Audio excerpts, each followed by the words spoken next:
Princess of the Night by Michael Kelly. Warren heard it quite plainly outside his front door, a faint stirring, a sigh, a melancholy moan. He waited, but no knock came. Then another sound, like shuffling feet. Warren groaned, dropped the magazine, and lifted his tired bones from the rocker. He shuffled over to the door and pulled it open. "Trick or treat!" Warren looked down, puzzled. The first thing he noticed about her was the scar, a livid line that zigzagged from the corner of her mouth to her earlobe. In the wan light of the full moon, it pulsed, as if alive. She was a wee, pale thing, with fine blonde hair, cool blue eyes that gazed flatly at him. Couldn't have been more than 9 or 10 years old, Warren thought. She was dressed in a purple robe trimmed in gold. A tiara sat on her head, a little princess. She clutched an orange plastic pumpkin that grinned blackly. Dead leaves skittered on the porch. The wind rushed in, carrying a touch of frost. It smelled of earth and worms and rain. It snatched at his sweater, the wind. It swirled around him, whispering secrets only he knew. Warren breathed deeply. Burning leaves and peppermint rain. Autumn. A half smile creased his face.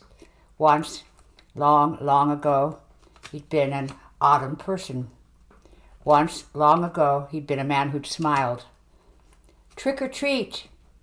Her voice was an autumn voice, a voice of fog and rain and great green mystery. And Warren hadn't seen her mouth move. Warren sighed. He hadn't left the porch light on, hadn't left a jack-o'-lantern in the window. Did they know he never celebrated Halloween? He hadn't celebrated Halloween in a very long time, not since... Why were they knocking at his door? Then he remembered that there hadn't actually been a knock.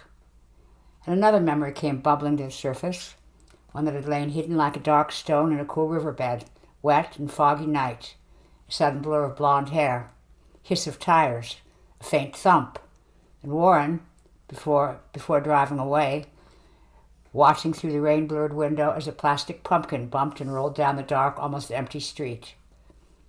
"Trick or treat!" Her voice was an autumn voice. Dead leaves, rich earth, and green menace. Warren shuddered and took a step back. Though her mouth didn't move, Warren heard a sigh, a miserable moan.